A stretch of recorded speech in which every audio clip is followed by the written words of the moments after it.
And I don't really have access to the chat while I'm doing the training. I can see the PowerPoint and I can see my notes, but I can't really see the chat box. So we have Jennifer Cherian. She's the SFSP and CACFP project assistant. She'll be monitoring the chat box. So feel free to ask any questions in the chat box. You can also unmute yourselves and ask questions, though we do ask you keep yourselves muted throughout the training unless you do have a question. That just helps keep the noise down and the feedback down. So today is the School Food Authority state training. Thanks for being here. Here's today's agenda. I expect that the training will not go till 4:30. We should get out before that, but I wanted to leave plenty of time for questions should they arise with all the waivers and the whole COVID situation, though I think you guys are probably pros at that now. Here's the agenda. And we'll break at the top of every hour for about 5 minutes just to give you a bit of time to stretch and to get away from the screen a bit. I'll begin with introductions and then start the training with the SFSP administration basics, and then we'll go into meal patterns basics, and then move on to procurement, monitoring, and civil rights. Again, feel free to type in any questions in the chat box throughout the afternoon. Whatever questions we don't get to or need to follow up on, we'll draft responses and send those out to everybody who registered for the training. And if this is a note to Jennifer and to anybody who might join late. If you do join with a cell phone and all we see as a participant is your cell phone number, type in your name in the chat box so we can send you your certificate for the training, because we won't know who that cell phone number belongs to. And after the training, we will send out a training evaluation, and I really would appreciate it if you would all fill that out and send that back to Jennifer. I have no idea how I did unless I get feedback from you, ideas for improvement or any other types of training you'd like to see throughout the year, just let us know. That would be really helpful. So again, my name is Rhonda Biles. I'm the SFSP project assistant, and we have Jennifer Cherian with us today. She's the CACFP and SFSP program assistant. Also on the line today is Anne Marie Martin. She's the CACFP program coordinator. And I don't know if Joe's with us today. She might be in and out as her schedule allows. She's the child nutrition program director. She is, okay. And then also on the line, I believe at some point she'll be joining us, is Robin Tennille from TBC Consulting. She is an administrative review financial specialist and an SFSP program reviewer. And she'll talk a bit about how she administers her program reviews. And she's been wonderful to work with. I worked with her last summer, and she's a gem. What is the SFSP? The Summer Food Service Program, or SFSP, is a federally funded program administered by the United States Department of Agriculture, Food and Nutrition Services. Within each state, the program is administered by a state department. In Alaska, that is the Department of Education and Early Development. The SFSP was established to ensure that low-income children continue to receive nutritious meals when school is not in session. Free meals that meet federal nutrition guidelines are provided to all children at approved SFSP sites in areas with significant concentrations of low-income children. USDA and state agencies are engaged in a continued effort to increase participation in the SFSP. The Healthy Hunger-Free Kids Act of 2010, PL 111-296, simplified the administrative requirements of the SFSP to increase program participation and make families of eligible children aware of the availability of SFSP meals. All SFSP requirements are outlined in regulation, policy, and instructions. SFSP regulations are in the Code of Federal Regulation, also known as CFR, Chapter 2, Part 225. There is a link to the regulation under the Summer Food Service Program, Other Resources section of the Department SFSP webpage. There's also links here on this slide. Instructions can be found on the department's child nutrition website and outline more detailed information about such subjects as financial management and civil rights. These can be found in Program Links, CNP Resources section of the Child Nutrition Program's homepage. Policy memorandums are released every year, often in the winter, although USDA can release them throughout the year, and note that they must be implemented immediately. They offer clarification and more detailed information and updates to current regulations. Policy memos send these out with SFSP and other child nutrition program bulletins, and they are posted on the Department SFSP webpage in the Programs section.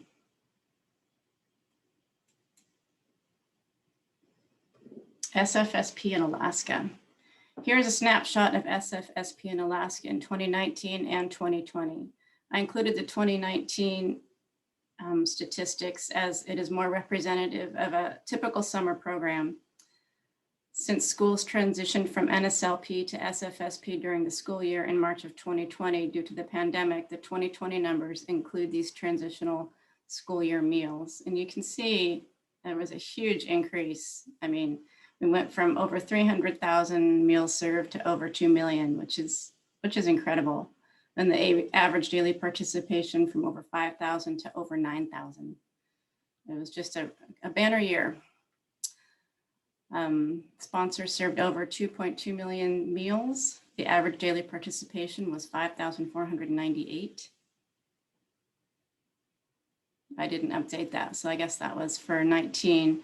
So in 20, it was 9,607, which was a 67% increase of meals served from the prior year. Busy year. In the 2019-2020 school year, about 57,000 children were eligible for free and reduced price meals, or 51% of the total student population statewide. We don't have this information for 2021 school year due to the pandemic and schools transitioning from NSLP to SFSP, so I'm using the prior year information here. Only 11% of the children who participated in the National School Lunch Program in 2019-2020 participated in SFSP. So there are still many children out there that can be reached with SFSP in a typical year. And now we'll head on to administration basics. Participant eligibility. Children under 18 and under may receive meals through SFSP, as well as a mental or physical disabled person as recognized by the state or local education agency.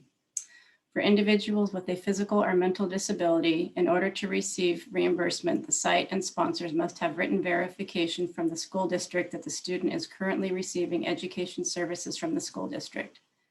Usually this means an individual between the ages of 18 and 21, as special education laws ensure the availability of education to individuals with a disability up to the age of 21. Sponsor eligibility. And I've included on some of the slides where you can follow in the administration guide if you happen to have it handy. I find it an excellent resource.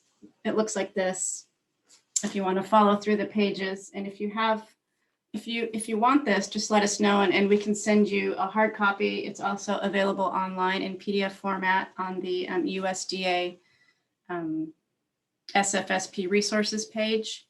And if you have it from last year or prior years, that should still be valid because it has not been updated. It was last updated in 2016. Every potential or currently participating sponsor must meet certain requirements.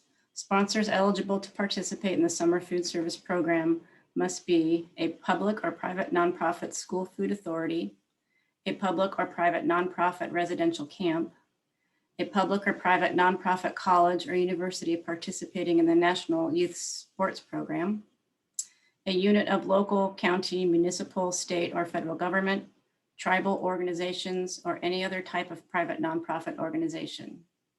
Must be tax exempt and have the administrative and financial ability to effectively manage a food service program. SFAs currently in good standing in the NSLP, SBP, or CACFP are not required to submit further evidence of financial and administrative capability when applying for SFSP participation. Schools have 3 options to provide meal services to children during the summer months. They are through the National School Lunch Program for Summer School, School Breakfast Program, also known as NSLP and SBP, the Seamless Summer Option, also known as SSO, and the Summer Food Service Program, or SFSP. Schools serving meals only to children enrolled in summer school programs may only receive reimbursement through the NSLP and SBP. The COVID-19 nationwide waiver number 59 waives this requirement and allows summer school programs to claim meals under SFSP, but this waiver expires 6/30 of 2021, so it expires June 30th, and it has not yet been extended by USDA. If schools intend to run an enrolled summer school program, they can claim meals under SFSP through June 30th, but will need to switch to the NSLP meal service model beginning 7/1/2021, unless they intend to run an open program. Only SFAs that participate in the NSLP or SBP may participate in the SSO. Site eligibility determinations in the SFSP and SSO are identical. Open sites must be located within an attendance area of a school where at least 50% of the children are eligible for free or reduced price school meals based on NSLP's school student meal eligibility data or census data in order to qualify as area eligible. Sites that are not area eligible may operate as closed enrolled sites if at least 50% of the children enrolled in the site are approved for free or reduced price school meals. SFAs must ensure that these sites are open not only to children enrolled in summer school, but to any children residing in the area served by the site, and cannot be a closed enrolled site or a restricted open site without a waiver approved by the state agency. And the waiver you can download from the CNP web. Summer school does not count as closed enrolled. SFAs sponsoring SFSPs where there is also summer school must widely advertise to the community the availability of free meals, just as any other SFSP would. It is important to note that the meal reimbursement rates are higher for SFSP than for NSLP, SBP, and the SFSP meal requirements are less restrictive.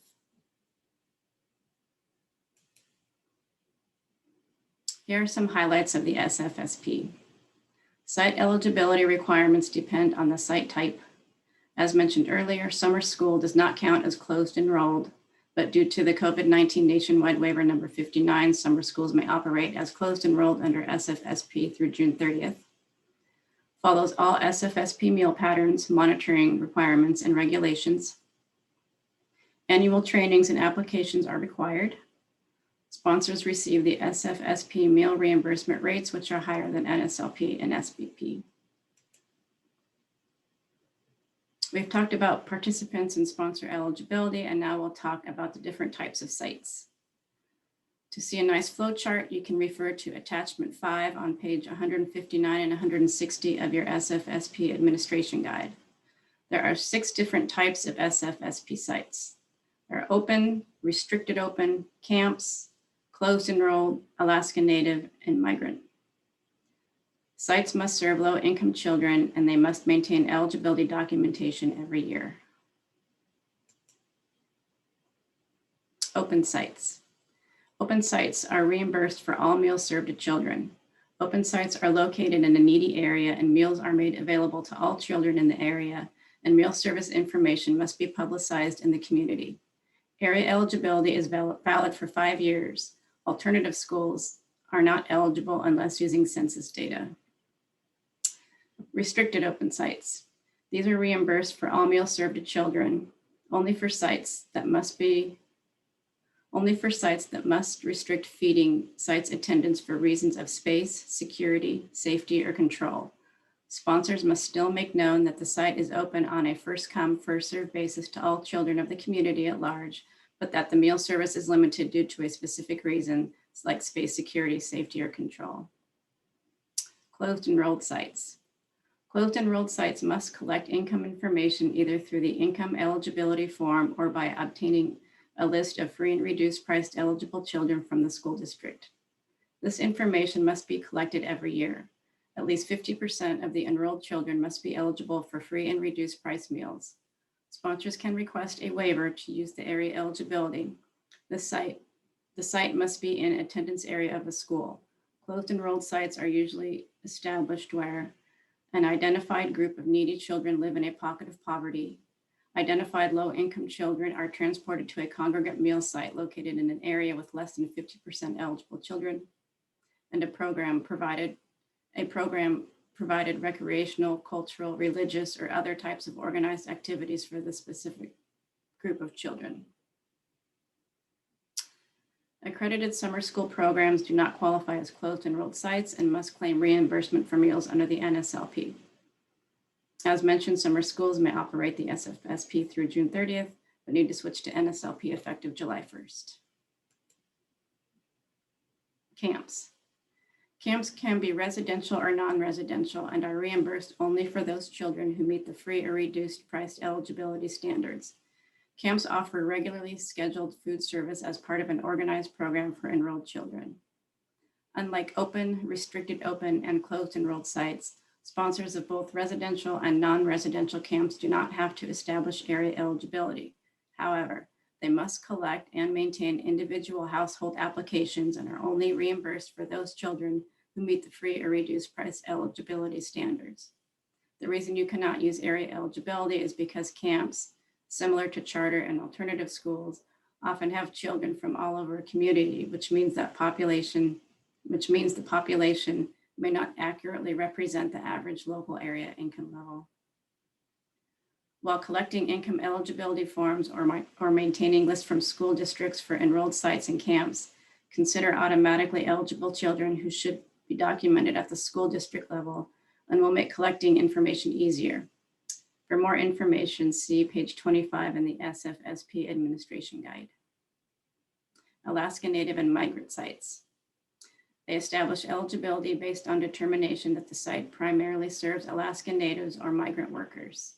Determination of site eligibility must be updated annually and operate the same as area eligible or restricted open sites.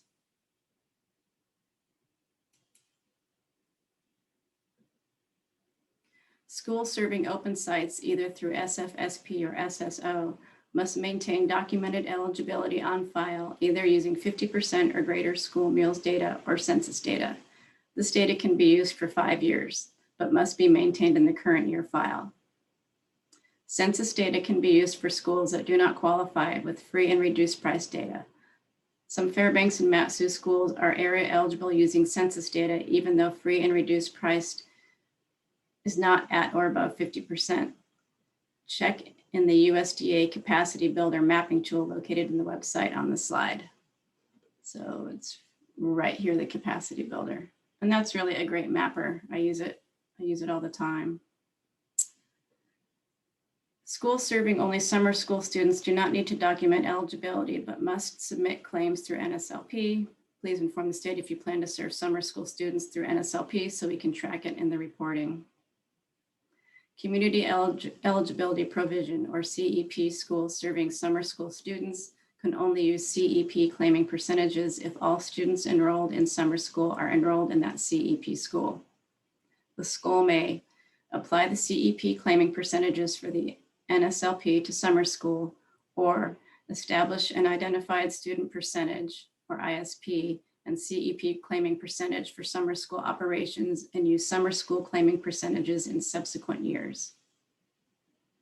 If a CEP school offers summer school to students who during the regular school year are enrolled in a non-CEP school or in another CEP school, the school may offer standard application and meal counting and claiming procedures, or establish an ISP or CEP claiming percentage for summer school operations and use summer school claiming percentages in subsequent years for the summer school session, meals counting, and claiming process.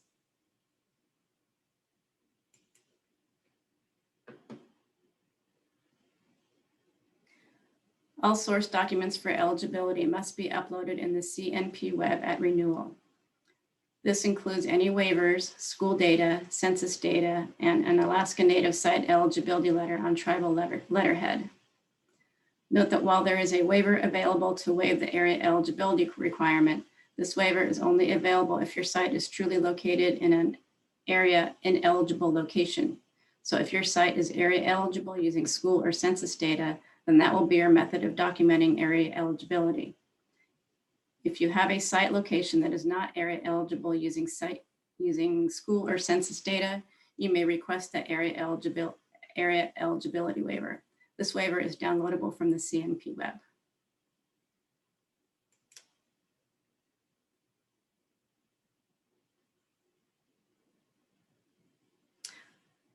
Sponsors are required to submit a media release of the availability of free meals serving the area the sponsor is operating feeding sites to various media outlets, including newspapers, television, and radio stations, websites, bulletin boards, etc. This form must be submitted with your application. Once your application has been approved by the state agency, it must be sent to the proposed media outlets.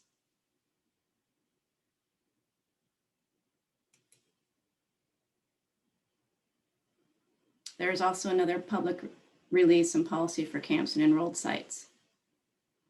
The public release and policy must include the availability of free meals, non-discrimination statement, and a complaint procedure if an individual wishes to file a complaint for violation of the non-discrimination policy.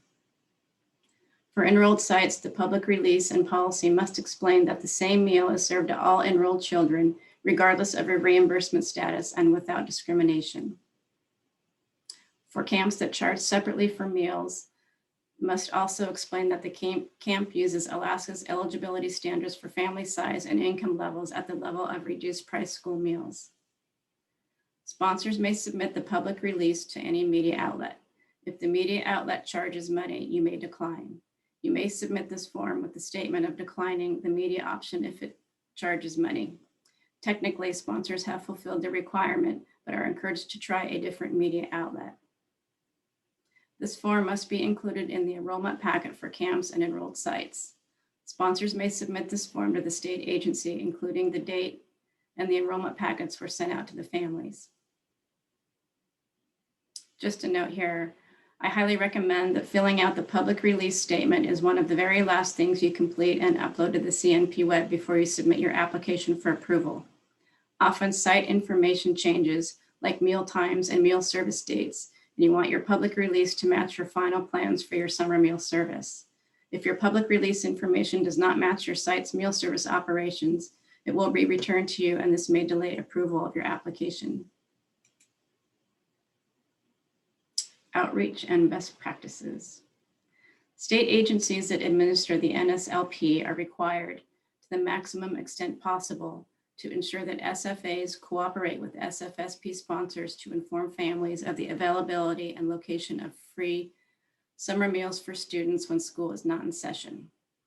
This can be completed through various outreach methods, including letters sent home at the end of the school year, school activity calendars, public announcements on social media, and flyers.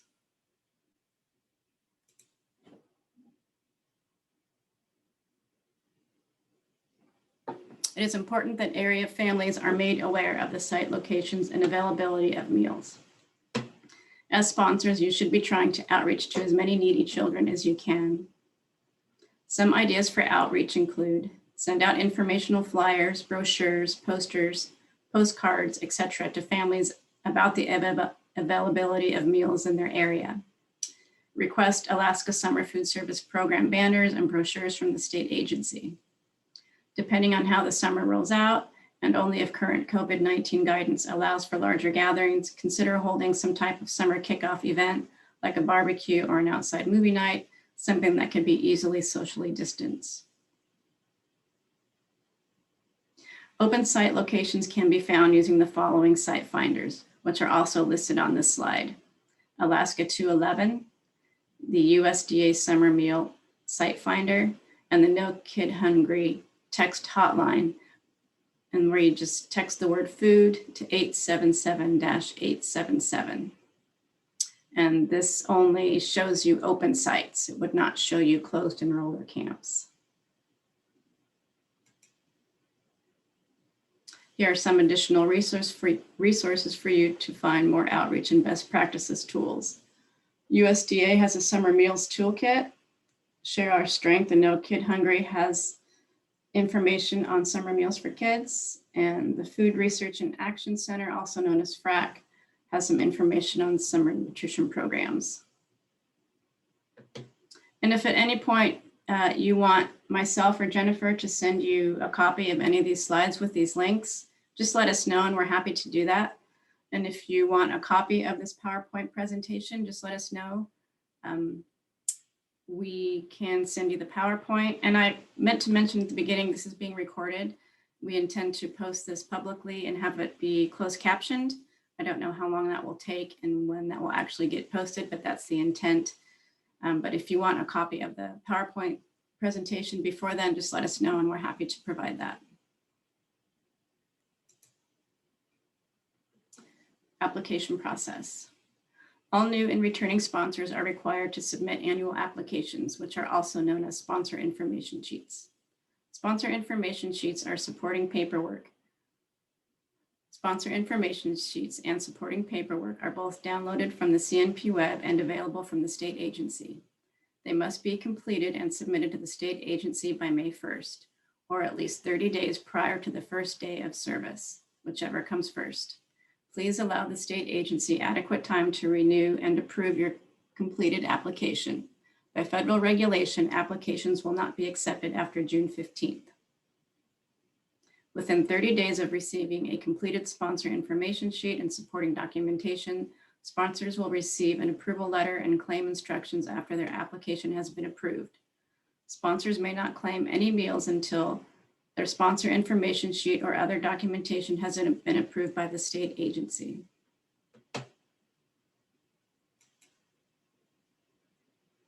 New and returning sponsors must complete sponsor information sheets, site information sheets, and submit other required documentation as noted by the red checks on the checklist page. These are found on the CNP web database.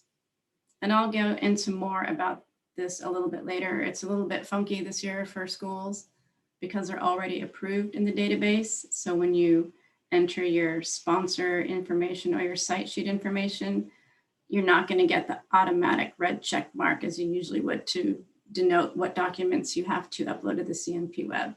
But I'll walk through that a little bit later.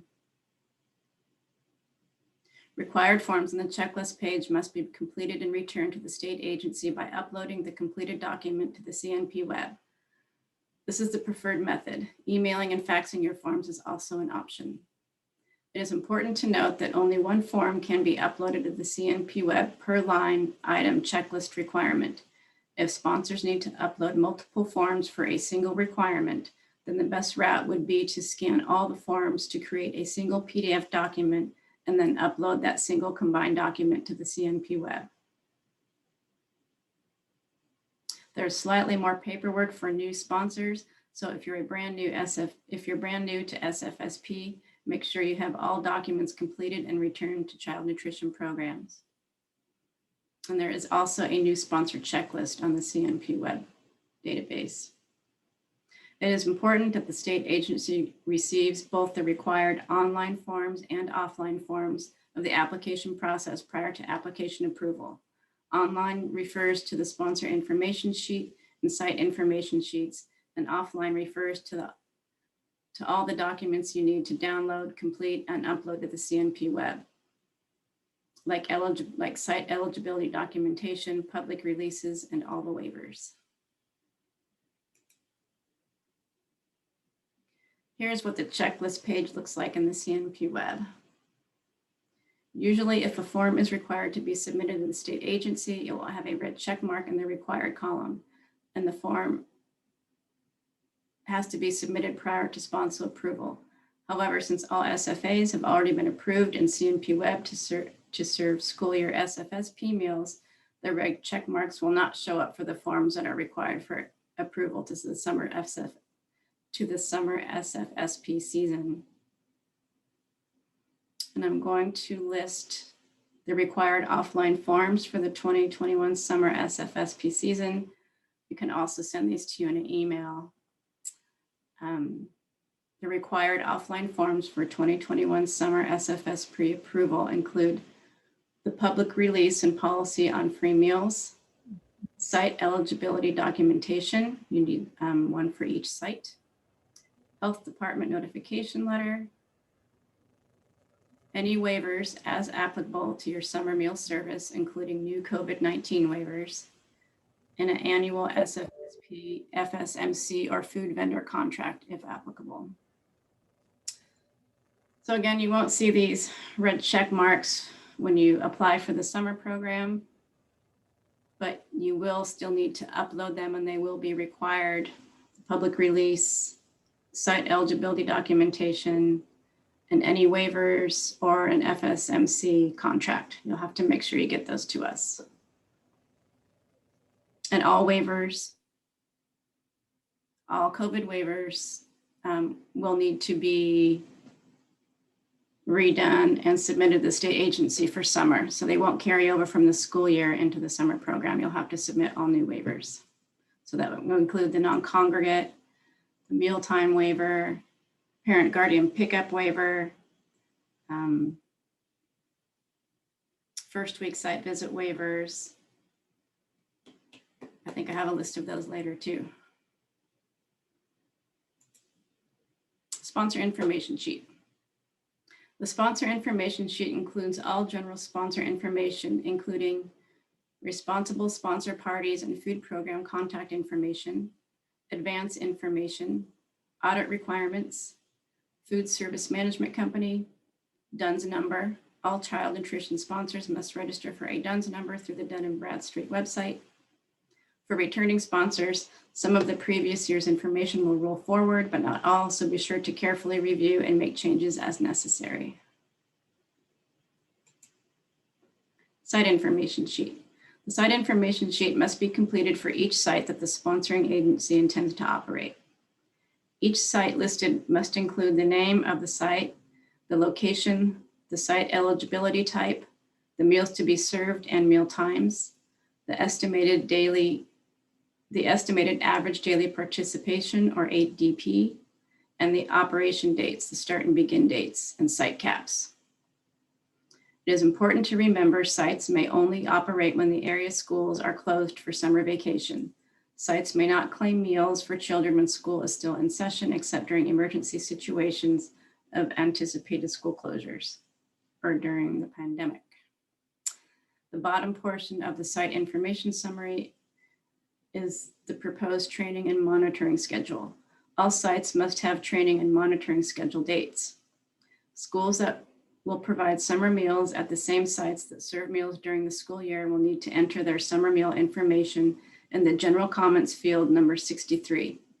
This is so their May claim for reimbursement will calculate accurately. We will review the information input in the general comments number 33 field when approving your summer application. This is for SFAs transitioning from school to summer meal services.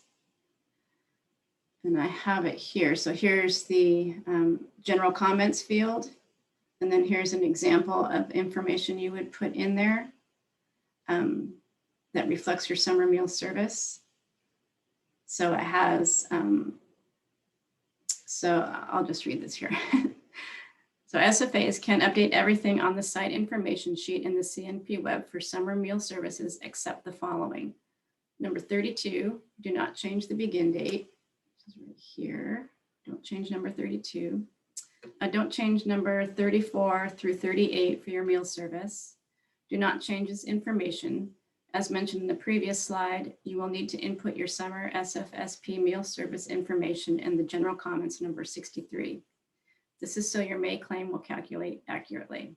After your May claim has been submitted for approval and processed in CNP Web, you will need to go back into the database and update 34 through 38 so subsequent monthly claims will calculate accurately. And then number 41 through 43, do not change days of operation information until after your May claim has processed. So I've got the begin date, and then here's 34 through 38. So that includes what you would mark, what meals you're serving, if it's breakfast, snacks, or lunch. Leave that until after your May claim is processed. And the same for number 41 for your days of operation. So make sure to leave those Same box is checked until your May claim is processed. And again, put any summer food service operating information in your general comments, like the days of the week you'll be serving. Like Friday, if you intend to serve weekend meals, Friday will include 4 meals, Friday breakfast and lunch, and Saturday breakfast and lunch. And that's to let us know if you need a mealtime waiver. So if you're distributing multiple meals at a single meal service, you'll need a meal service time waiver. Site caps. Site caps are required for all site types. Site caps are the maximum number of meals a site can be reimbursed for per meal per day. They are not meant to be restrictive, but rather as a protection for sites and sponsors. The purpose of a site cap is to ensure that a site does not purchase or produce meals outside the capability of the site and the need of the community, thereby reducing waste. For all sites, the cap must be based on the capacity of the site to prepare, obtain, and distribute meals, as well as a number of children for which its facilities are adequate. Once a site cap is established for any site, a sponsor must not claim reimbursement for meals served to children at the site in excess of the cap. A good rule of thumb is to use historical data or to take the average daily attendance or ADA from the previous year and add 10% to determine if the site can serve additional youth. A CNP web feature can calculate that for you. See the green box on the slide. If you want to exceed this number, please discuss this with the state agency. So when you go into your site information sheets, you'll see this green button and it will calculate the cap for you. The state agency may reduce site caps if during monitoring visits it is found that the site is serving considerably less than the approved site cap. Site cap increases must be approved by the state agency prior to implementation. Site caps are in the same section as meal service types and times on the site information sheets for each site application.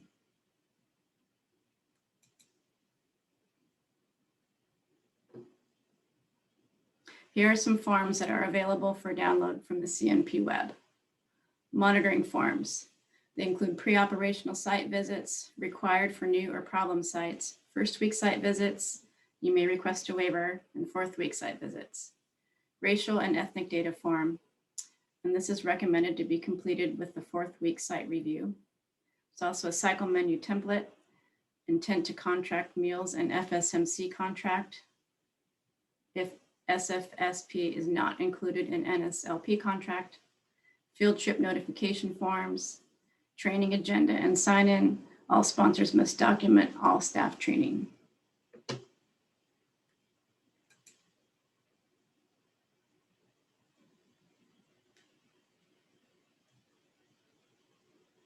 Here's a list of waivers that are available.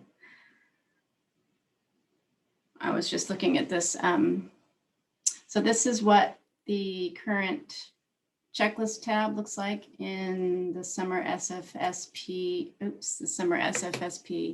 CNP webpage or database.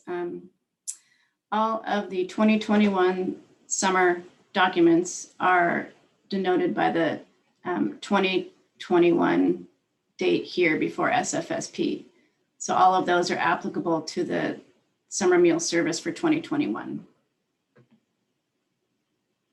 Unitized meal waiver required for sponsors with FSMCs to provide meals that are not unitized. Area eligibility for close enrolled sites waiver allows a site to use the site area eligibility for a closed enrolled site instead of student applications to determine eligibility. Meal service time waiver allows SFSP sponsors the flexibility to align meal times with available community programs and services and are not required to ensure that specific amounts of time pass between meal services. If sponsors will be providing multiple meals during a single meal delivery, like including weekend meals and a Friday meal service, they need to have this waiver. Offer versus serve waiver.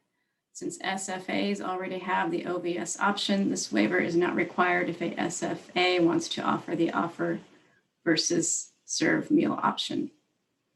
First week site visit waiver. SFAs may request a waiver for the first week site visit if the site is a returning site and is in good standing. Non-Congregate Waiver allows SFSP meals to be consumed off-site. So if you're doing grab-and-go lunches or meals, you would have to have the Non-Congregate Waiver. Parent-Guardian Waiver allows a parent or guardian to pick up a child's SFSP meal. Sponsors must provide a description of the process in place to ensure meals are distributed only to parents or guardians of eligible children and that duplicate meals are not distributed to any child. Area Eligibility Waiver allows sites that are not located in an area eligible location to serve SFSP meals. I think that's the full list of waivers there. All right, well, we have a trivia break. We'll see who's awake after lunch. Now's your time to test your knowledge. Jennifer, do you want to post that trivia one? Yeah, I'll get that up there. Thanks. All right, here's a poll. We'll give you some time to read this and test your knowledge.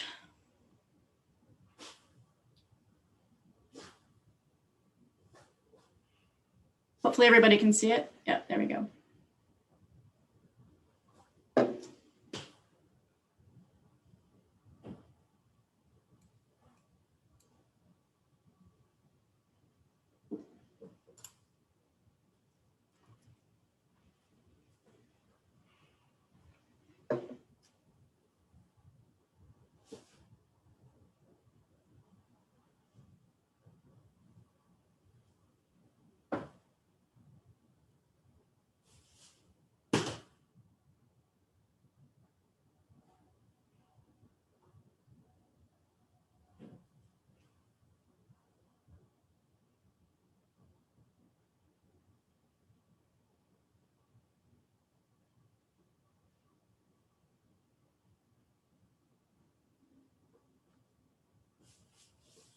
We were right at half and half for one of the questions. Yeah.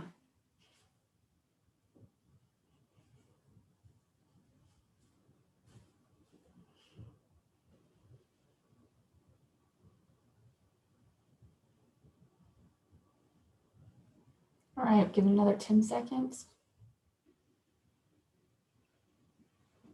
5, 4, 3, 2, 1. Let's see. How did we do today, folks? All right, let's go through these. Number 1, enrolled sites can only use income eligibility forms to document eligibility. Well, most of us got that right. It's false. Enrolled sites may also use area eligibility or a roster of enrolled children with individual children's free and reduced price eligibility verified through the school district.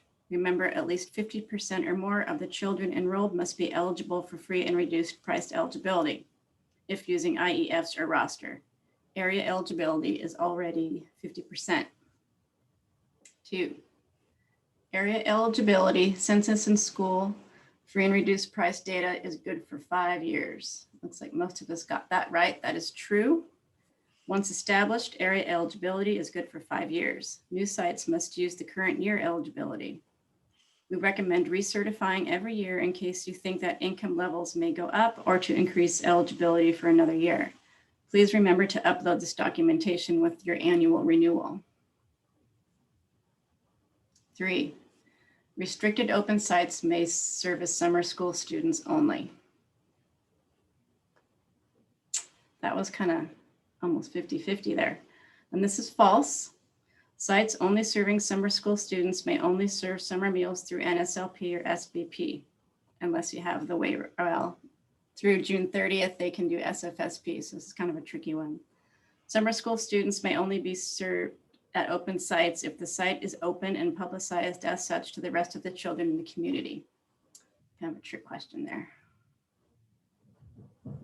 4, school food authorities serving meals through SFSP must follow the SFSP meal pattern monitoring and regulations. This is also kind of a tricky one. So it's false. SFAs can choose to use either the SFSP or NSLP and SBP meal pattern monitoring and regulatory requirements. So I actually think this question should say SFAs serving summer meals must follow SFSP meal pattern monitoring and regulations. So we did pretty well. Pretty well. We got a couple other chances to test your knowledge later on, so look forward to those. Do I need to answer any chats here? Any questions? Yeah, looks like we just got one question. Is there a possibility that summer schools can continue under SFSP after June 30th, or that they can ask for a waiver? We haven't heard from USDA on this yet, if they're willing to extend the nationwide waiver to allow summer schools to serve under SFSP after June 30th.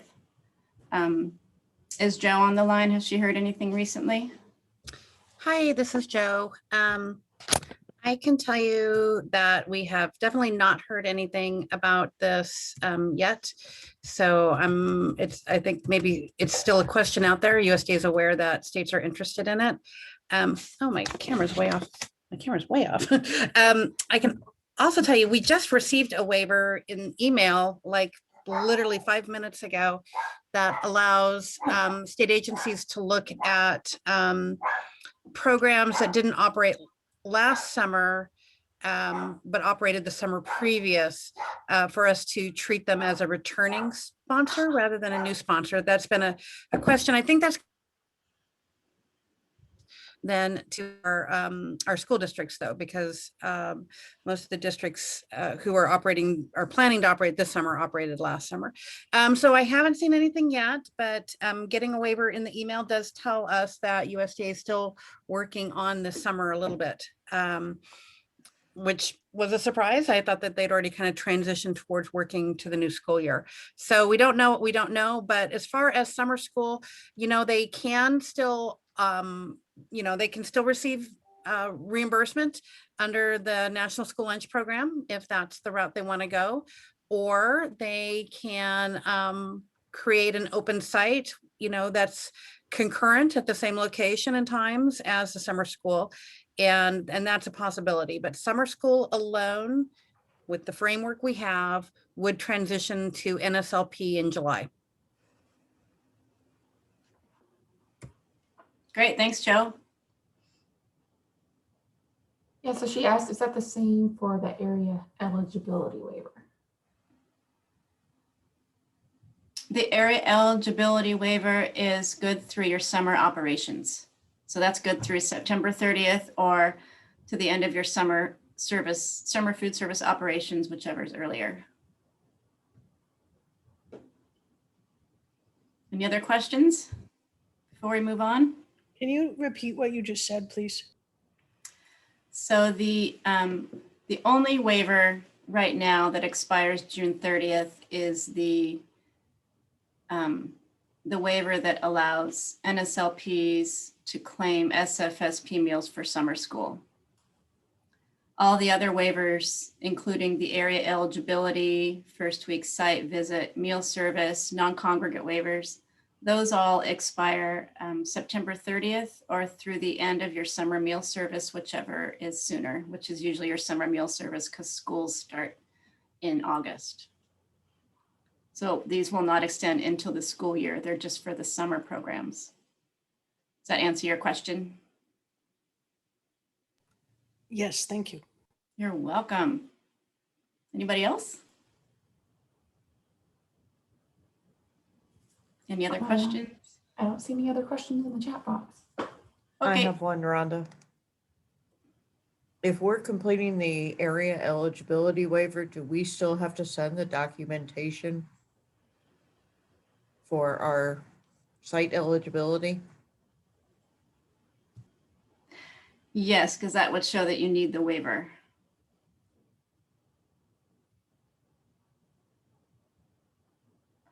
So if you're in a location that is not area eligible, like if you are in a attendance area of a school that has less than 50%, you'll fill that out on the site information sheet. It will show it less than 50. And that can be, actually that can be your documentation that will show us that it's less than 50%. And then you would need the area eligibility waiver. I kind of talked myself through that one. Does that make sense? Yes, it does. Thank you. Okay, is that helpful? Good, good. Okay, let's move on past the trivia break. Actually, how about right now we take a 5-minute break since we're at a trivia break, and we just take a stretching break and take a break from the screen for a bit. And then we will start into meal pattern basics in 5 minutes. I have it at 1:52, so we'll meet back at 1:57. See you in 5. All right, meal pattern basics. We will cover some of the program basics of the meal service component of the SFSP. We'll have meal pattern requirements, meal service, special needs and child nutrition, menu planning, cycle menus, and some other resources for you. Reimbursable meals. The sites that can receive reimbursement for up to 2 meals a day, including snack, are open sites, restricted open sites, and enrolled sites. With state agency approval, sponsors may serve 2 meals, including snacks, each day. Sponsors may choose which combination of meals they would like to serve. However, serving lunch and supper on the same day is not allowed. The sites that can receive reimbursement for up to 3 meals a day, including snacks, are camps, Alaska Native, and migrant sites. Any meal combination is allowable as long as it does not exceed the maximum number of meals allowed. Meal pattern requirements. It is important that all meals served meet the meal pattern requirements. The SFSP meal patterns allow sponsors to serve meals that are consistent with the Dietary Guidelines for Americans. They ensure that children receive well-balanced meals and also establish the minimum portions for each meal component that must be served to each child in order for the participating sponsor to receive reimbursement for a meal. For sponsors that also participate in NSLP or CACFP, it is important to remember that the NSLP, SBP, and CACFP meal patterns are slightly different. Schools may continue to use the NSLP and SBP meal pattern. All other sponsors must follow the SFSP meal pattern. Please note that the CACFP meal pattern may not meet the SFSP requirements. Here is an overview of the SFSP meal pattern. Most of you have been on this meal pattern for the entire school year, so should be fairly familiar with SFSP requirements. Breakfast requires that 3 of the 4 components be served. A meat or meat alternate food component is optional. The other 3 food components are required in order for the meal to be reimbursable. These are milk, fruit and/or vegetables, and grains. Use the Exhibit A grains tool provided in your supplemental materials to determine that your grain serving meets the minimum requirements. At least 1 fruit or vegetable must be served, or a combination of both. Serving a meat or meat alternate is optional and does not count towards meeting the meal pattern requirements for breakfast, and it is considered extra. At lunch or supper, all 4 components are required to be served for the meal to be reimbursable. The fruit and vegetable component must contain 2 different items, such as peaches and pears or apples and carrots. Apples and applesauce are considered 2 of the same item, so consider swapping out the apple for sugar snap peas or carrots. Snacks must include at least 2 of the 4 components for the meal to be reimbursable.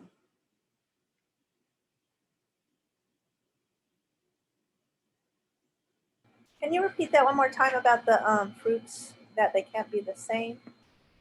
Yeah, so for the fruits, for lunch or supper, for fruits and vegetable, you must serve 2 different items to meet the meal pattern requirement.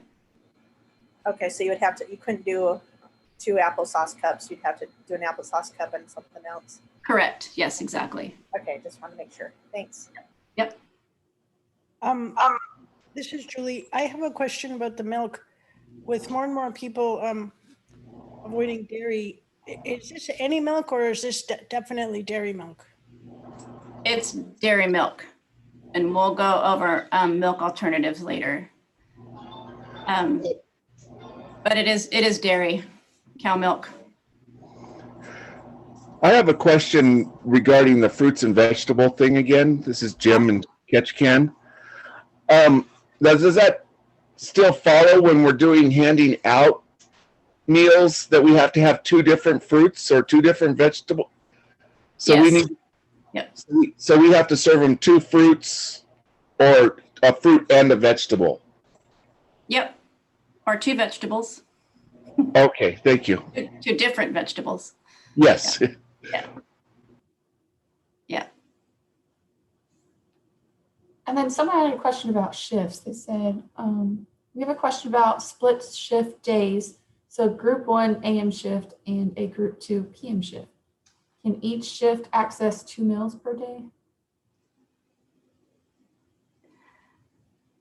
If it's a different group of kids, so you can't serve, does someone want to say that question out loud just to make sure I understand what they're asking? We have a few programs that are asking to have a morning and an afternoon shift that would have separate groups of kids in them. And they're wanting to know if they're limited to 2 throughout the day or if each shift can access 2 meals. They can, each shift can access 2 meals as long as they're serving different groups of kids, as long as they're not serving the same kid twice, 4 meals. Okay, so we just have to have a system. Yeah, and in the CNP web, on the site information sheet, there's a place where you check for shift meals Mm-hmm. to identify that. Yeah, Okay, thank you. sure.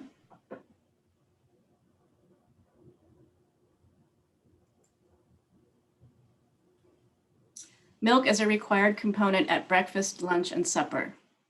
It may be one of the 2 components served at snack. The required amount is 8 fluid ounces. Allowable milk options include unflavored or flavored milk, fat-free, low-fat, reduced fat, and whole milk, lactose-reduced or lactose-free milk, and acidophilus milk.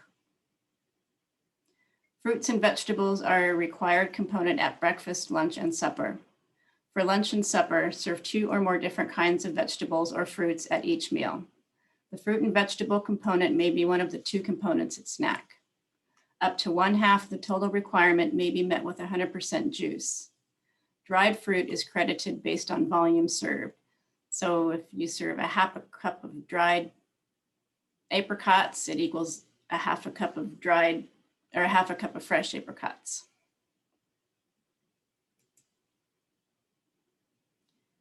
Grains and breads are a required component at breakfast, lunch, and supper. It may be one of the 2 components chosen at snack. Grains and breads must be made with whole grains or enriched grains. Make sure to check that the first ingredient is either whole grain or enriched, or that it is listed second after water. Minimum serving requirements vary by grain type and are measured in grams or ounces. We will refer to grain and bread servings as 1 serving for the rest of the training due to the variation in minimum required measurements. Please note that the minimum serving sizes in Exhibit A should be followed, not the recommended serving size on the grain package, as the amounts may differ. Remember to keep labels of all grain items served in your meal service to document compliance with the whole grain or enriched requirement. Examples of foods that are creditable towards the grains component include whole wheat meal, whole wheat flour, brown rice, rolled oats, corn, whole corn, enriched grains, bran or germ, corn masa, masa harina, and hominy.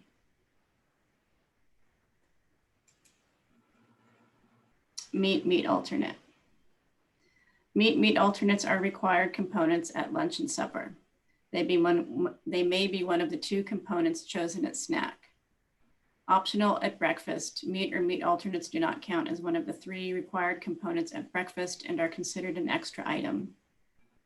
Some examples of meat or meat alternates include beef, pork, chicken, or fish, cheese, eggs, cooked dry beans or peas, peanut or other nut butters, nuts and seeds, and yogurt.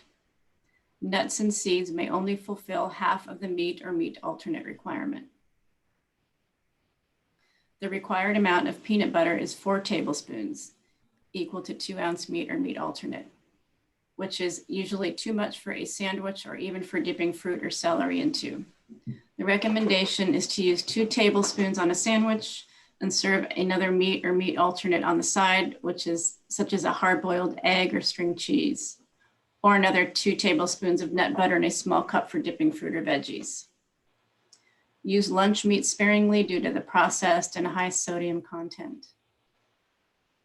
Also, only packaged luncheon meats like ham, smoked turkey, pastrami, and salami that are listed in the food buying guide or have a child nutrition label or have a product formulation statement signed by the manufacturer are creditable. Packaged luncheon or deli meats with added liquids, binders, or extenders, excuse me, credit based on the percentage of meat in the product formula. A 1-ounce serving of these products does not credit as a 1 ounce of the meat or meat alternate component. The crediting depends on the amount of meat per serving, excluding the added ingredients. For example, one brand of luncheon meat might require 1.6 ounces to credit as a 1 ounce of the meat or meat alternate component, while another brand might require 2.3 ounces to credit as 1 ounce of the meat or meat alternate component. When in doubt, consider using 100% meat in your meal service, as 1 ounce of 100% meat credits as 1 ounce of the meat or meat alternate component. Cottage or ricotta cheese must be served in twice the amount of regular cheese. For example, 2 ounces of ricotta cheese is only equal to 1 ounce of the meat alternate requirement. Hey, Rhonda, can I jump in for a sec? You bet. Just on that meat alternate, because I was working with, this is Anne Marie. I was working with the program this morning and they were doing ham. And so I was helping them understand when you go to the food buying guide and you look up ham, that if you have a pound of ham, it's only good for 9.28 ounces. So even though it's all meat, we think of ham as meat, you really have to check the food buying guide to see what it really credits for. So that was kind of helpful. I think they were just thinking an ounce is an ounce. Yeah, it's good. The food buying guide is one of your best friends. That's an excellent resource to find out what is creditable and what isn't, especially for meats and for food as purchased. Thanks, Anne Marie.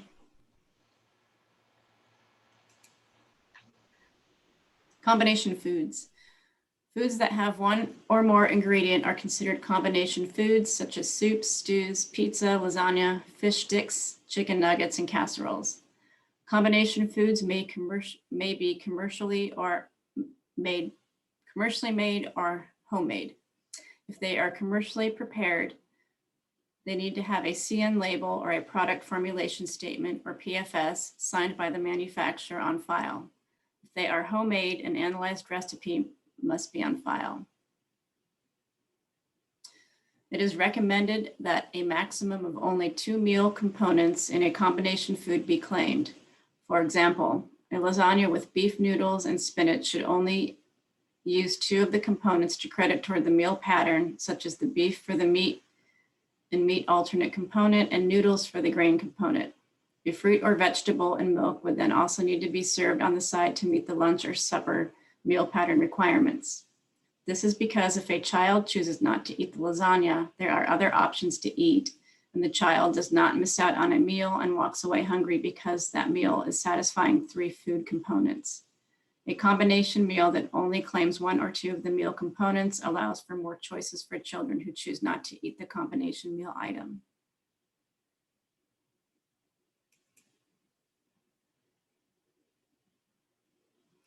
Occasionally, sponsors may need to adapt their meal pattern to meet the nutrition needs of children of certain age groups. Sponsors may use the following meal patterns if necessary. Please contact your state agency prior to implementation of any meal patterns other than the SFSP meal pattern. Infant meals. Sponsors must receive prior approval from the state agency to serve meals to infants 1 year of age and younger. An infant's dietary needs are based on individual development, and there may be more complicated than those of older children. All meals served to infants must comply with the infant meal pattern requirements in section 226.20b of the CACFP regulations. Meals for children age 1 through 6. SFSP regulations allow for the adjusting of meal portion sizes for younger children. The sponsor must demonstrate to the state agency that it can control portion sizes and follow the age-appropriate meal pattern requirements for children ages 1 through 6 in section 226.20c of CACFP regulations. Meals for children aged 12 through 18.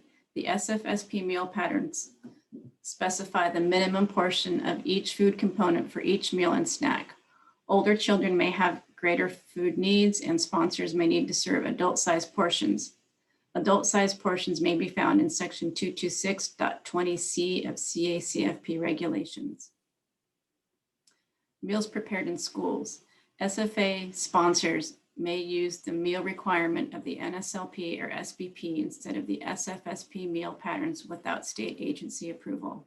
NSLP and SBP meal patterns can be found in section 210.10 and 210.10a of NSLP regulations and sections 220.8 and 220.8a of SBP regulations.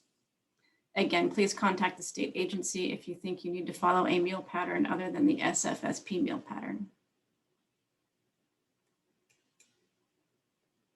Types of meal service. Offer versus serve is allowable for SFAs without a waiver request. Non-SFAs must request a waiver if they wish to utilize the offer versus serve option. Offer versus serve may be offered for breakfast, lunch, or supper, but is not an option for snacks, as snacks only contain 2 components. At least one of the 3 items must be half cup fruit or vegetable, but the full 1 cup serving must be available and offered. It is important to remember that children must be offered a complete meal, meaning all the food components must be offered and children must not be urged to decline components. For sponsors that provide unitized meals, may offer OVS as an option as long as the NSLP offer versus serve rules are followed. If sponsors choose not to use OVS, sponsors may pre-plate or pre-package meals and serve to children as a unit. All meals served must have all the required meal components that follow the SFSP meal pattern in order to claim for reimbursement. Any meals that are missing meal components will be identified as incomplete meals and therefore are not reimbursable.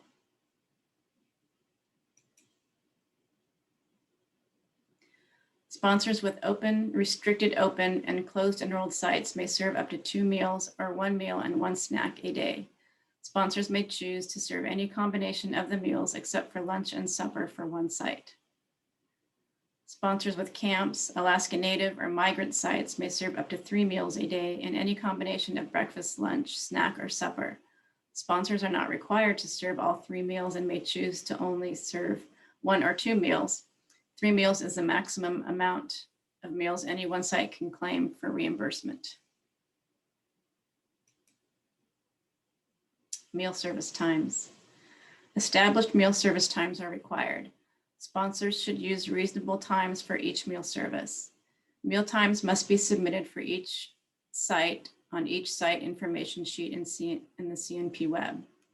Meal service times must be at least 3 hours apart, except for lunch and supper, which must be 4 hours apart if there's no snack in between. Sponsors may request a waiver if they need flexibility to align meal times with available community programs and services, which will be distributing multiple meals during a single meal service, like providing weekend meals during a Friday meal. If this waiver is available to download from the CNP web. Congregate feeding. So for SFSP, congregate feeding is a regulatory requirement in SFSP through 7 CFR 225.6E15. Failure to meet this congregate feeding requirement results in the disallowance of meals and may lead to a determination of serious deficiency of the sponsor's operation of the program.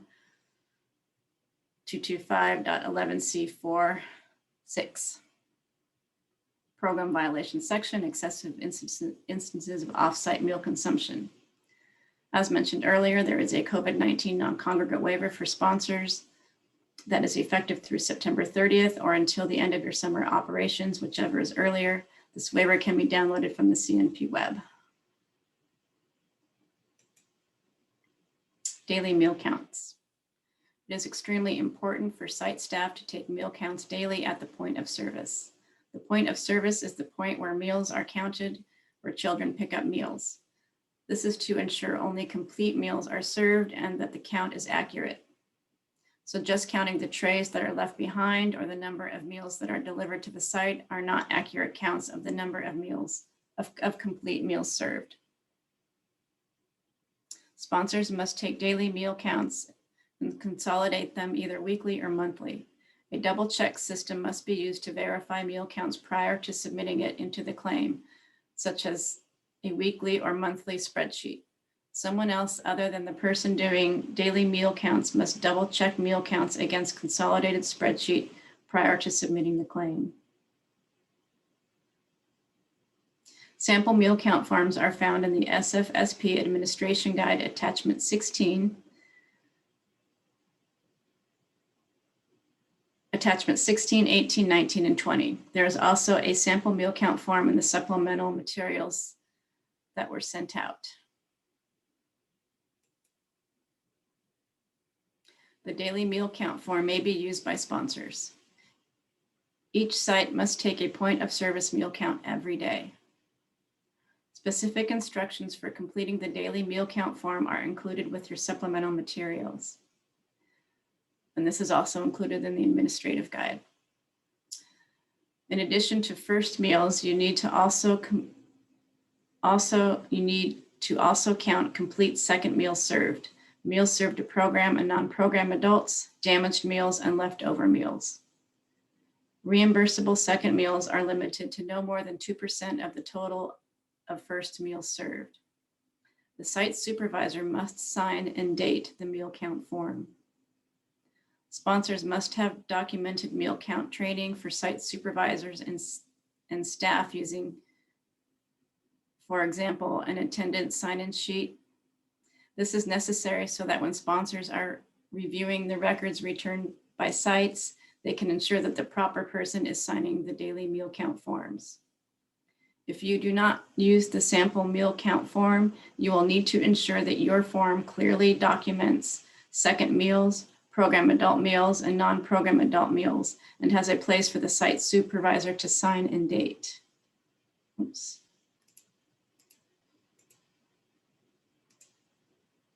Non-reimbursable meals. There are some meals or types of counting meals that do not count for points of service meal counts and reimbursement, which include a la carte items, meals serviced outside of regular meal service hours, meals served to program staff or parents. Second meals may only be claimed for reimbursement when all children in attendance have been served and the second servings are complete meals and only up to 2% of the number of first meals served to children for each meal type for all sites. Additionally, these methods are not acceptable for taking meal counts, attendance records, number of trays or plates used after meal service, and number of meals prepared or delivered to your site that day. Adult meals. Serving meals to adults is up to the sponsor, but needs to be treated differently from child meals. Meals may be served free to those adults working directly with the meal service at the site, which we call program adults. Non-program adults who do not work in any direct way with the meal service at the site pay the full cost of the meal, and any money is reported as income to the program. No reimbursements are permitted for meals consumed by adults. All children must be fed first. Income from the sale of the adult meals and non-program funds used to pay for the adult meals must be documented as income to the program.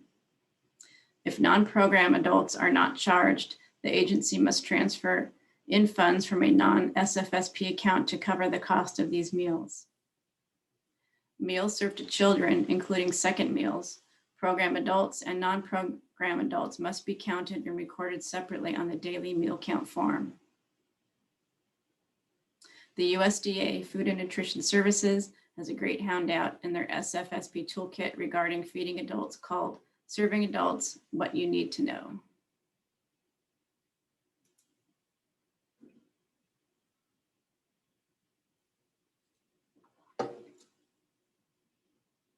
Special needs and child nutrition. So somebody asked earlier about milk allergies and kids who have allergies to dairy. This is where that would come in. It would be considered a medical condition.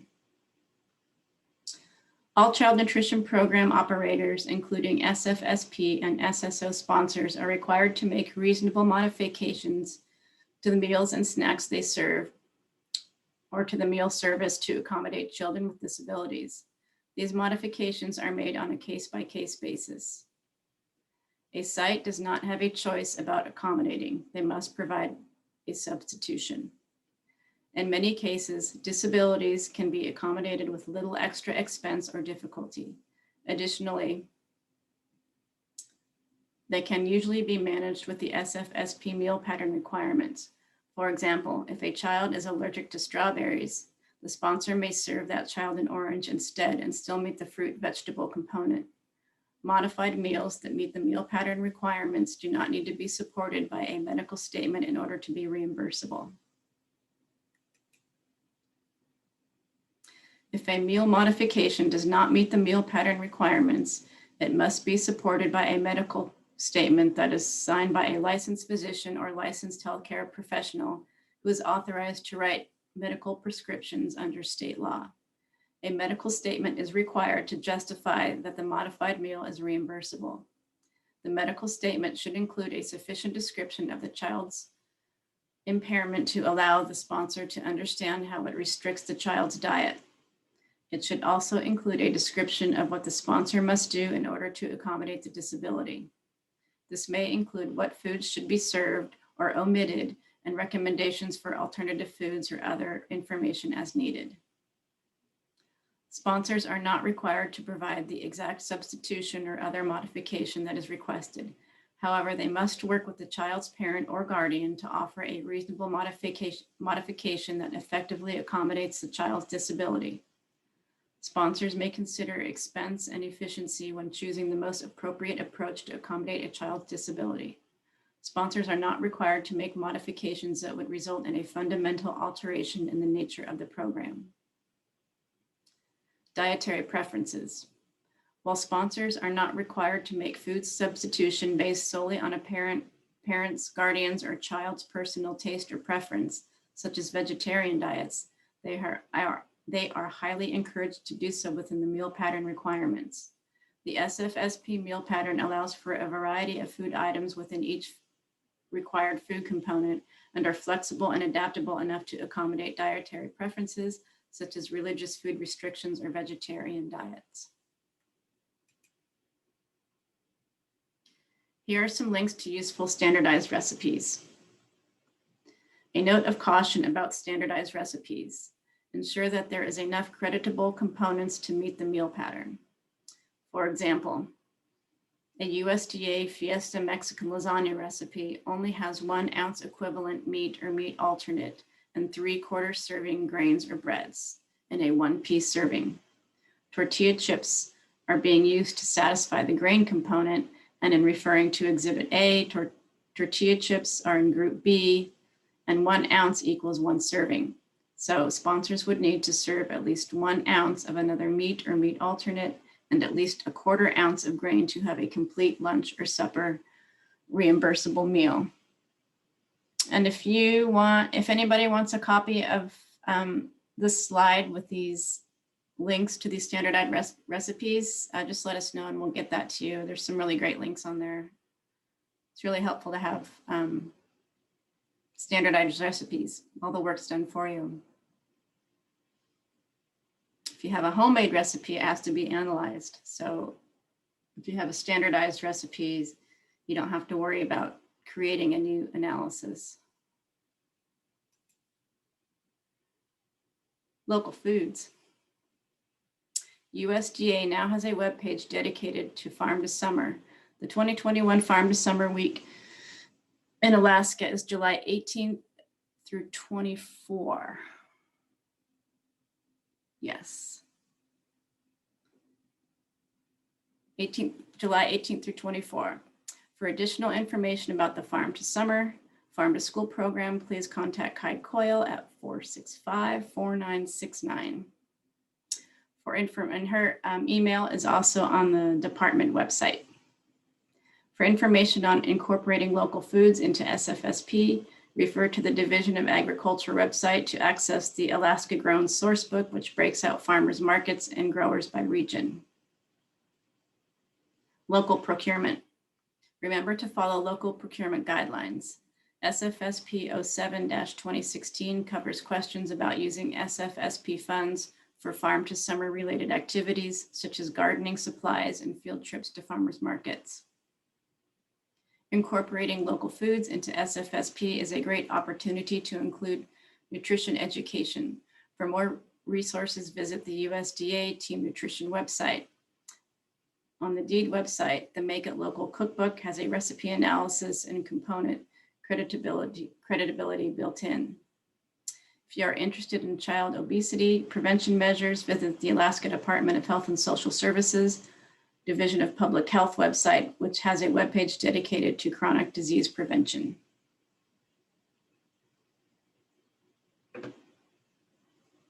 Okay, we have another trivia break, another poll for you guys. Jennifer, you want to get that up? Trivia number 2. Yeah, let's do it.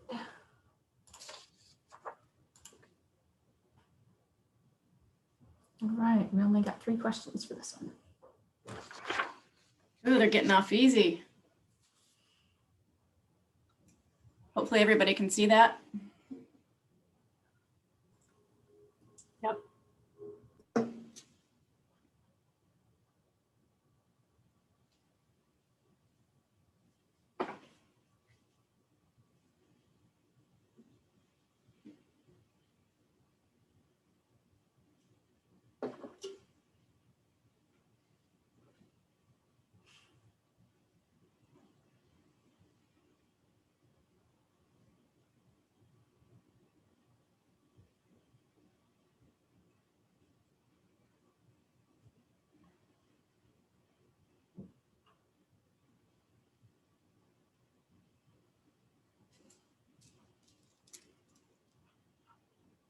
Well, everybody's pretty sure about that second question.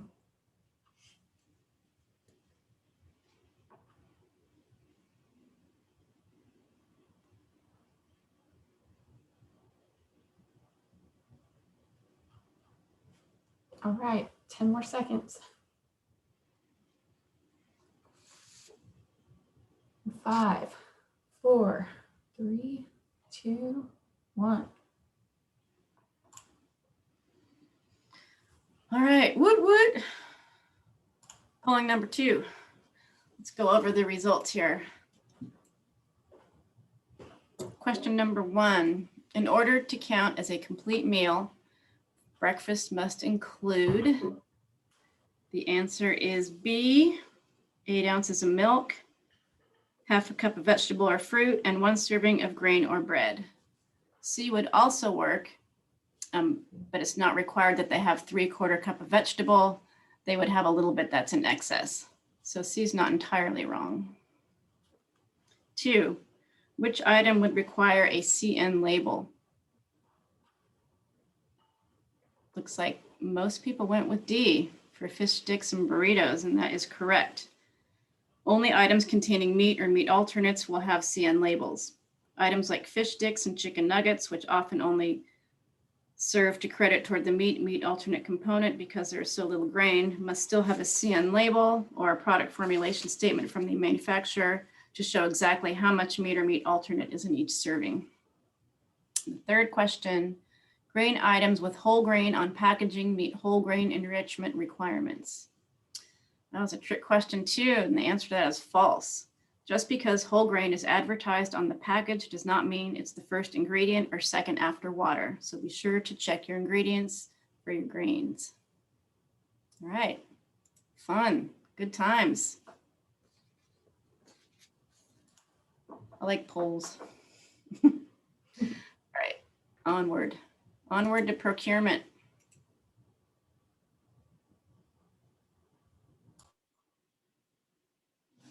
Same procurement requirements in SFSP as NSLP. And before I forget, because I forgot yesterday, if you guys ever follow this and look at this, the procurement guide, all of the procurement thresholds in here are outdated.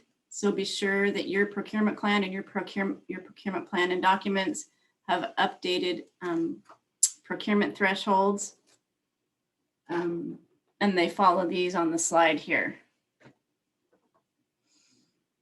And if you ever have any questions about the thresholds, just let us know. All procurement of food, supplies, goods, and other services with program funds must comply with the standards prescribed in USDA's Uniform Federal Assistance Regulations. Purchases over $10,000 require quotes and documentation. Purchases over $250,000 require formal announcement and documentation. Procurement for food service management contracts require state agency approval regardless of contract amount. Food service equipment $5,000 or more requires state agency approval. While not required, we recommend taking the e-learning courses on procurement.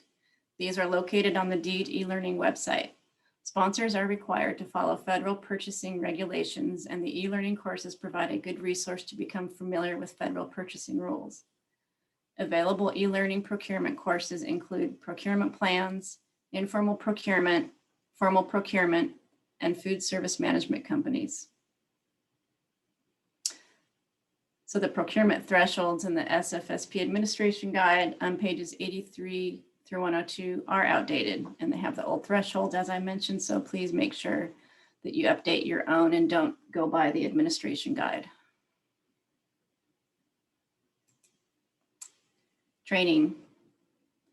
Training is an annual federal requirement for SFSP sponsors. All sponsors, new and returning, must attend state agency SFSP training annually. In addition, sponsors must train all administrative and site staff before they undertake their responsibilities. The only exceptions are sponsors continuing NSLP through summer, serving summer school students only, or SSO, sponsors operating open summer feeding sites, which can be open to summer school students in community, but receiving NSLP reimbursements and surpassing SFSP application requirements. Both NSLP and SSO claims are done in the NSLP section of the CNP web. All staff should receive a letter, flyer, or email announcing the date, time, location, and importance of attending their training session from the sponsor. It is highly recommended that sponsors remind staff of the training session shortly before the date of the season. Of the session, sorry. The dates, names of attendees, and documentation of the topics covered must be recorded for each training session offered. Training should be conducted prior to the start of the program. It is required that each site must have at least one trained person present during meal services. If there are new employees, the sponsor must train the employee on program requirements prior to starting. Sites may not operate until after site staff have been trained. Because there are different groups of staff, administrative, monitor, and site staff, they have different program responsibilities. It is recommended that sponsors offer different training sessions to focus on each group's specific functions.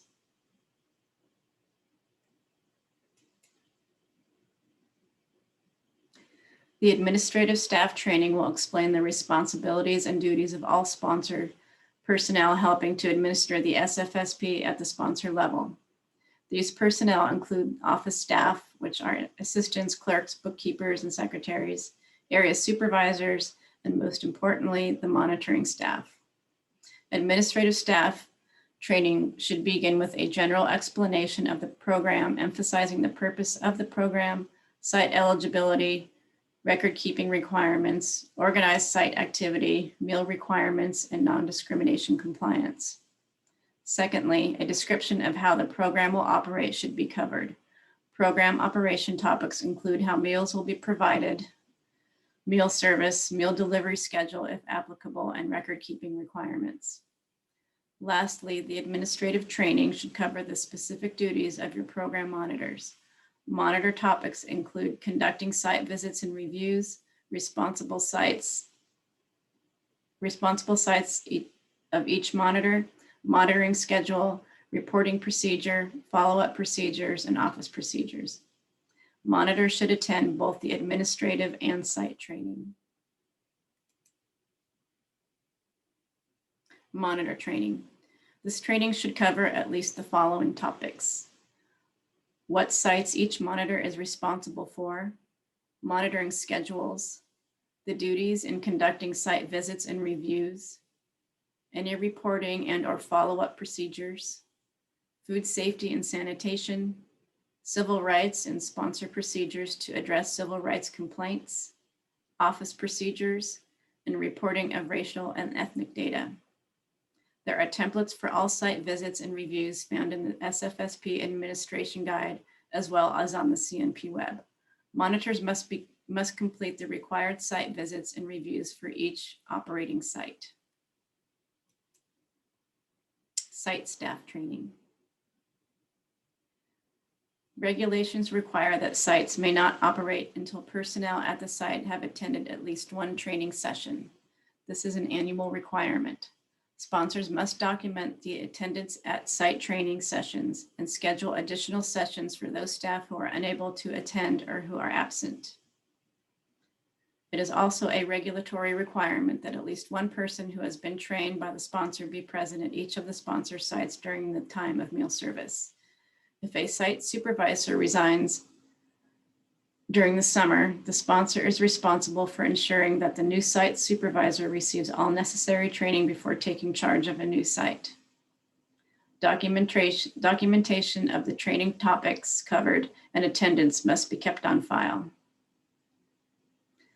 Some basic topics that should be covered include basic program information, how each site will operate, delivery schedules, adjustments to deliveries, who to contact about problems, inventory, meal preparation, adjustments, record keeping requirements, point of service meal counts, meal pattern requirements, menus, use of leftover food, civil rights and sponsors procedures to address civil rights complaints, and monitors' responsibilities. Monitoring. An efficient and capable monitoring staff is essential for successful program operations. The monitor serves as the direct link between the sponsor and the food service site. The number of monitors will depend on the number of sites the sponsor intends to operate. Sponsors must ensure that the minimum monitoring requirements are met: pre-operational visits, site visits, and site reviews. Sponsors may request a first week site visit waiver for returning sites that operated successfully during the previous summer and had no serious deficiency, and sponsors that successfully participate in the CACFP or NSLP. Sponsors may request a waiver from the state agency to waive on-site monitoring requirements, which allows for remote monitoring visits. This waiver is available to download from the CNP web.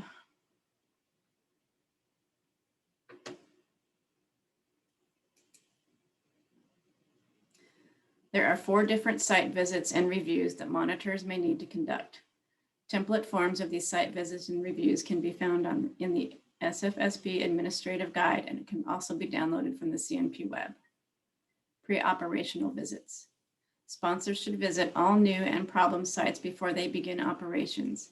These sites are required to make sure that the sites have the facilities, to provide meal services for the number of children expected to attend. The pre-operational visit worksheets available and the sponsor guide should be used to complete pre-operational site visits and should be completed to its entirety. Documentation of pre-operational visits will be verified on site. State agencies have the option to waive the pre-operational site visit requirement for experienced SFSP sponsors, CACFP sponsors, and SFAs participating in the NSLP or SBP and who are in good standing in these programs. First week site visit. This site visit must be completed for all new sites and any returning sites that had problems in the previous year. As mentioned previously, returning sites that operated a successful food service program in the previous year may request a first week site visit waiver, which is available to download from the CNP web. Fourth week site review. This site review must be completed for all new and returning sites. This site review must be completed within the first 4 weeks of operation. For those sites that operate less than 4 weeks, the sponsor must conduct the review within the time period the site is operational. For instance, if a new site only operates for 1 week in the summer, that first week site visit and the fourth week site visit must be completed in that first week of operation. Racial and ethnic data. Sponsors must collect racial and ethnic category data each year for each site. Sponsors may use visual identification to determine a child participant's ethnic racial category. This data must be kept on file. It is recommended that this information be collected during the fourth week site visit. In addition, sponsors must determine the number of potentially eligible participants by ethnic and racial category for the area served. Sponsors may obtain this information from either census data or public school enrollment data. This information must be put into the CNP web database with the online application. Documentation of this data must be determined annually and be kept on file.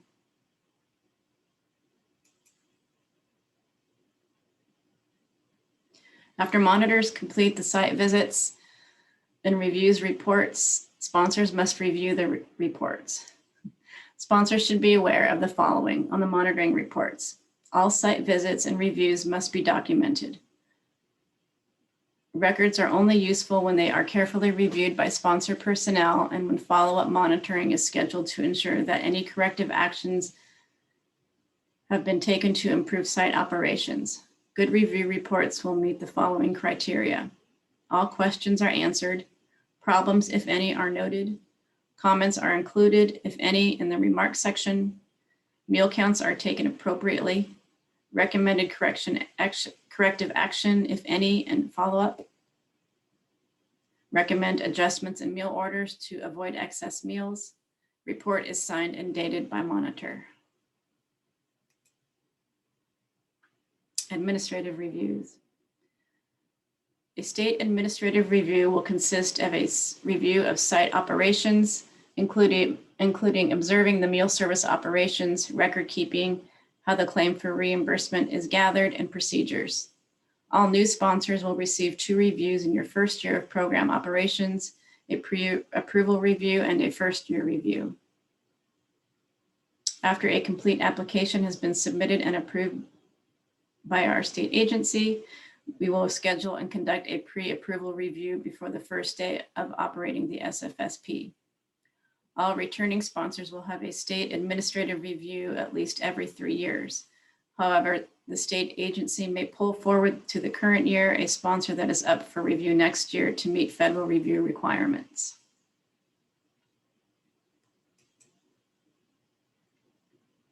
USDA requires all regulations to be enforced by state agencies. Record keeping at site and sponsor level must be maintained, accurate, and available at all times. All sponsors are subject to unannounced and announced reviews. Sponsors should notify site staff that the state agency may visit at any point throughout the summer.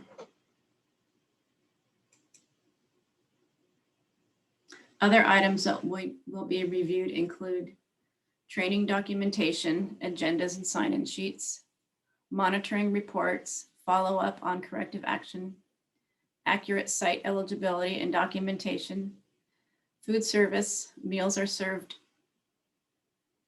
served previously approved, meal count forms for each site, menus, recipes, and production records.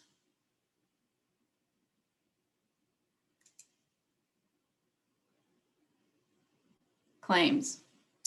Verify 1 month's claim, meal counts and expenses. Depending on documentation, this may prompt a review of other months or a previous year's claim. Civil rights. We will check to make sure and Justice for All posters are the current version and properly placed. All staff have received civil rights training and that the civil rights procedures are in place. While we aren't food safety enforcement, oftentimes during a site review, we find that thermometers haven't been calibrated or are not present, food storage practices that are unsafe, and bleach water that does not have the proper amount of bleach. Please make sure you regularly monitor food safety and maintaining records related to food safety. We will report food safety concerns and request inspections if deemed necessary.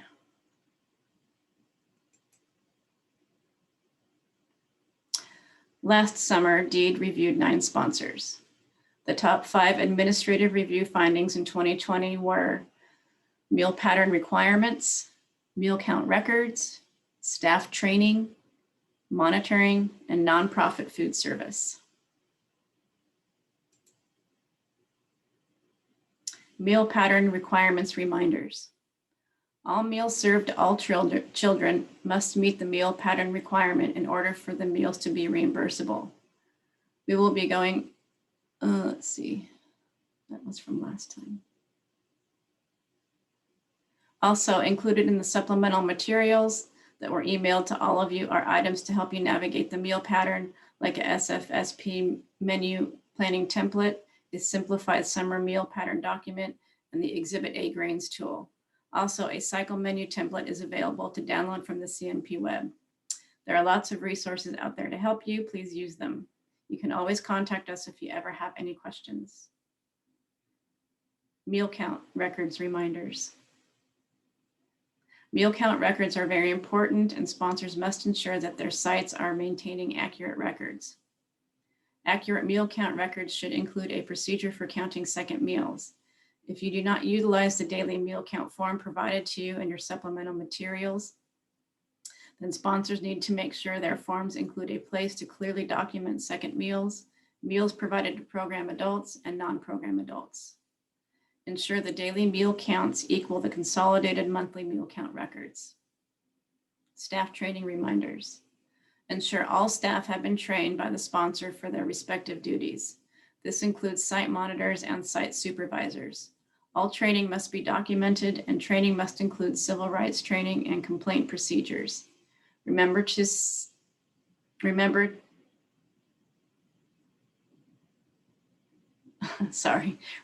save all e-learning completed courses certificates in your SFSP files. Monitoring reminders. Be sure to schedule site visits during open program operations and not during closed times like a holiday or weekend.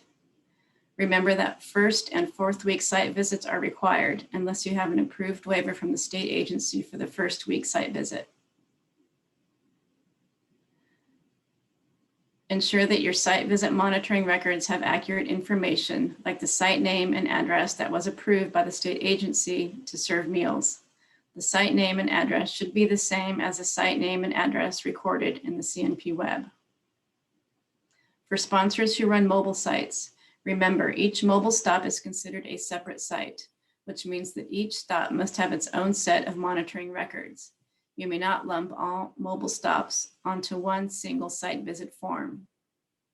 It is expected that if a mobile route has 4 stops, that there will be 4 first week, 4 fourth week, and 4 racial ethnic data reports for that particular mobile route.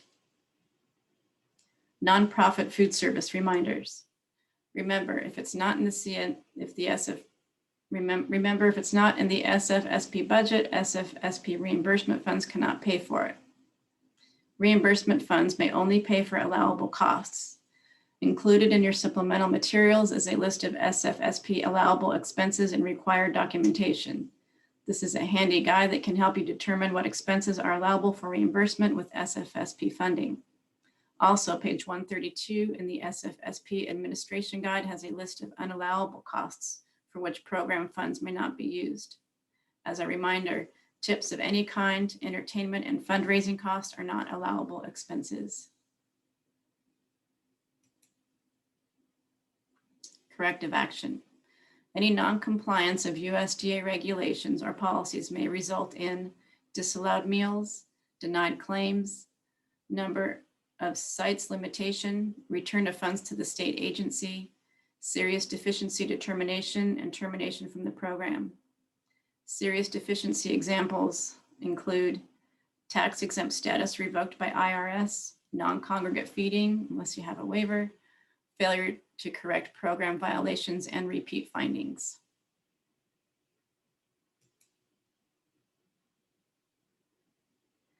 When the state agency finds violations during a review, it will require the sponsor to correct the problems found. A corrective action plan is left with the sponsor to complete, and the documentation of the corrective action must be sent to the state agency within a prescribed time frame, no more than 2 weeks. If any meal service violations are observed during a site review, all meals are disallowed for that meal. We do not have the ability to be flexible with this issue. The state agency will initiate a follow-up system to ensure that sponsors take the specific action for correcting violations. And I don't know, is Robin Tennille joining us today? I didn't see her on the list. She said she might make it today. I'm looking at the participants. If we did the civil rights training for everybody when we first started SFSP this school year, is it still good for the summer, like, that we don't have to do the civil rights again? Yes. Okay, good. You're good. I don't see that Robin's on the line. She was going to talk about administrative reviews, but it looks like we're out of luck. You just have to listen to me. That's here. But if you do have any questions about administrative reviews, just let us know. We're happy to help. Appeals. Appeal procedures are included with your supplemental materials and list all the appealable actions the state may take, either as a result of fiscal action or denial of SFSP application. These are also on the State Child Nutrition Program's website. Violation of program requirements may result in withholding or recovery of reimbursements, temporary suspension, or termination and exclusion from future program participation. By regulation, the reasons for an appeal are limited to a denial of a sponsor's request for an advance payment, a denial of the sponsor's claim for reimbursement, except for late submission under 225.9D6, a state agency's refusal to forward to FNS an exception request by the sponsor for payment of a late claim or a request for an upward adjustment to a claim against a sponsor for remittance of a payment, the termination of the sponsor or a site, a denial of a sponsor's application for a site, a denial of a food service management company's application for registration, if applicable, and the revocation of a food service management company's registration. Civil rights. If you haven't already taken civil rights training for NSLP, or as mentioned just a few minutes ago, for SFSP earlier in the school year, it is an annual requirement for all nutrition programs. Civil rights training is available online on the State of Alaska e-learning website. Staff will need to register if they have not used e-learning before, and then they can find the civil rights and child nutrition programs. Remember to print out, sign, and date the training certificate after course completion, and to ensure that it is filed with the SFSP training records. This will be checked during an administrative review. And Justice for All posters must be posted and visible to children and families at all SFSP sites. Note that there Note that the new and Justice for All poster has a Department of Agriculture building and the American flag. It no longer has a Statue of Liberty. So be sure that you have the most current version of the poster. And if you do need copies of the poster, let us know. We can send those to you.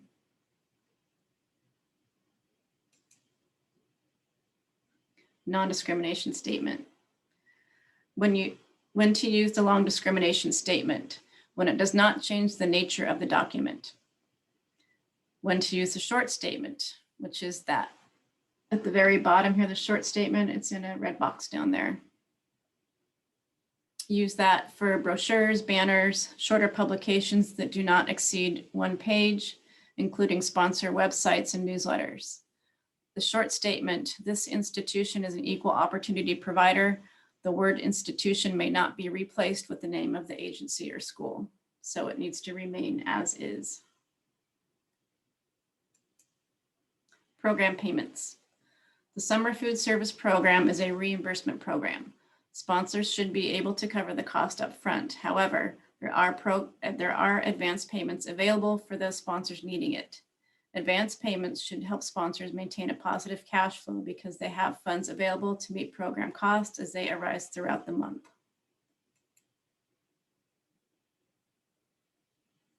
(2021) reimbursement rates. SFSP reimbursement rates are the highest of any child nutrition program. USDA releases the new rates every January, and they can be found on the SFSP section of the DEED Child Nutrition website.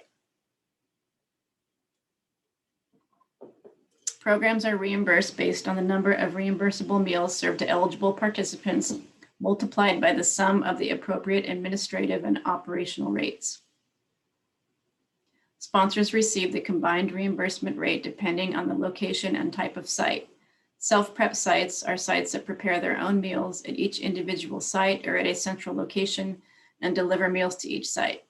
Self-prep sites will receive the higher administrative reimbursement rate, whereas vended sites are sites that purchase unitized meals from either a vendor, a school food authority, or food service management company. Vended sites in urban areas only will receive the lower administrative reimbursement rate. Operating reimbursement rates are the same for all sites. Areas considered urban in Alaska include Anchorage and surrounding areas and Fairbanks and surrounding areas. For specific rural and urban designation, use the USDA Rural Designation Mapper, and there's a link on the slide right there, FNS USDA Rural Designation. 2021 lunch and supper rates. For self-prep rural urban, the rate is $6.99.25. Vended urban is $6.88.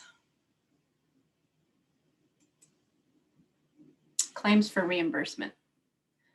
Sponsors should collect meal counts from each site at least weekly and should aim to have their monthly claims for reimbursement submitted within 10 days after the last day of the claiming month. Sponsors are required to submit claims for reimbursement that indicate the number and type of first and second meals served to all eligible children by site no later than 60 days after the last day of the claiming month. The CNP web database will check the information on your claim against the information you have on your site sheet. If you find an error in your claim, you may need to check the site information sheet to see what the correct information is. Claims will not be accepted after 60 days past the end of the claim month. Remember to think 60 days and not 2 months. Any claim submitted past the deadline may need to request a late claim exception. These exceptions are only granted once every 36 months. Sponsors may choose to consolidate claims if the program either operates 10 days or less in the initial month of operation. The initial month may be combined with the following month, or 10 days or less in the final month of operation. The final month may be combined with the claim from the previous month.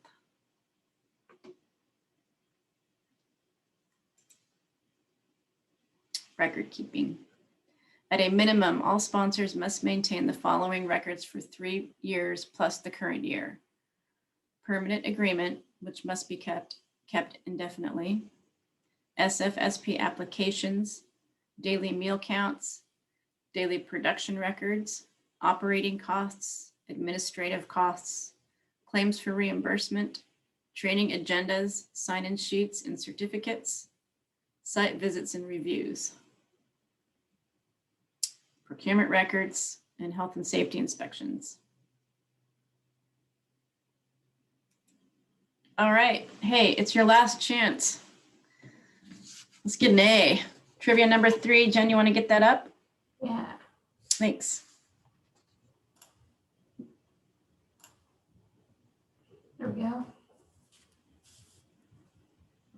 All right, poll number 3 in progress. Cool beans.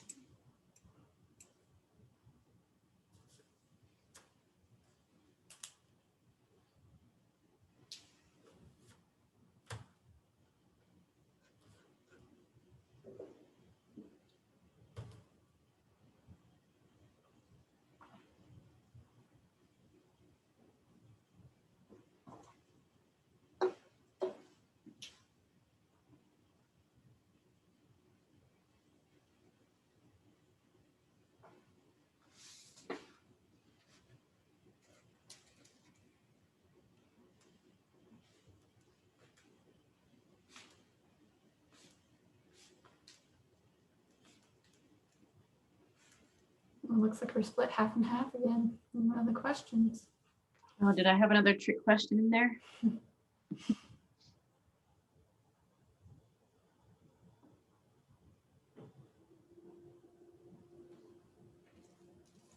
right, we'll give it another 10 seconds.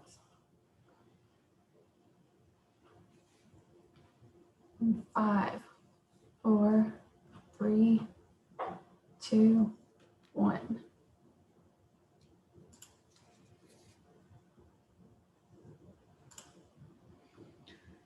All right, here we go. Let's see how we did. Looks like we had a pretty good turnout for number 1. Only monitors must have civil rights training. And that answer, as most of you said, is false. Any working staff with SFSP must receive civil rights training. 2, and that is 50-50 exactly. Pre-operational and first week site visits may be waived for returning sites. And the answer to that is true, as long as the site has no operational problems in the last year. So it's a true if. 3, the site supervisor can also be the monitor for the same site as long as they are not completing the meal counts. That is actually false. Monitors must be removed from daily site operations, but site supervisors can monitor other sites, just not their own. And 4, the non-discrimination statement is required for, looks like most of all of us got that right. D, all of the above. You need to have the non-discrimination statement on your agency website and newsletters, your public release, and income eligibility forms. Great, good job. Are there any questions? Should I check out the chat? We just got one. How do you define a site with issues, a site with findings from the state agency? It would be findings from the state agency or any issues that were discovered during a first week or fourth week monitoring review.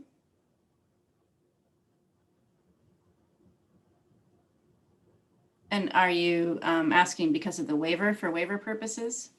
Yeah, I was just, I mean, occasionally we'll see something and correct it right then and there, and it's not an ongoing issue, then we still can ask for a first week waiver, right? Yep. I would say yes to that. And if it was a problem that was discovered during a review and it was corrected, and then you saw that during another meal site observation, then that's fine. Is that Jennifer? Yes. Okay. Sorry, I can't see the participants, but I recognize your voice. So yes, you could request a first week site visit waiver for those sites.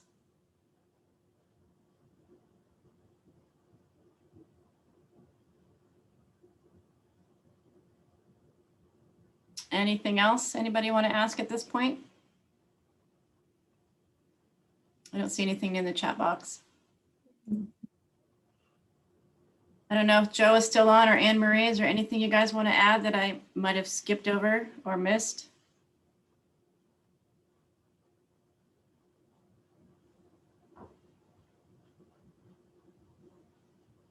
Okay, I'm going to continue with the rest. There's not much more. So I think we'll not have a 5-minute break and just power through. There's only 4 more slides. So here are some SFSP deadlines. Within 30 days from receipt of a completed application, the state will notify the sponsor of the approval or disapproval.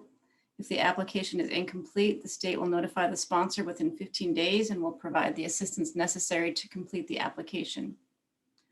Sponsors and sites may not serve any meals until they are approved by the state. Sponsors will receive reimbursement only for meals that are served after they have been approved. Note that sponsors cannot be approved until all site applications have been submitted and are complete. Sites can be added at any time, so if a sponsor does not have all of the information necessary to submit a complete site application, it is strongly recommended that the sponsor wait to add that site, so an incomplete site application does not hold up the approval process for the sponsor and sites with completed applications.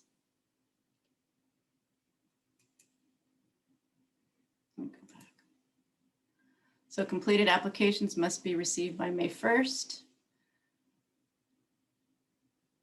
And all applications must be received 30 days prior to your first day of operation and no later than June 15th. And that June 15th is a federal regulations.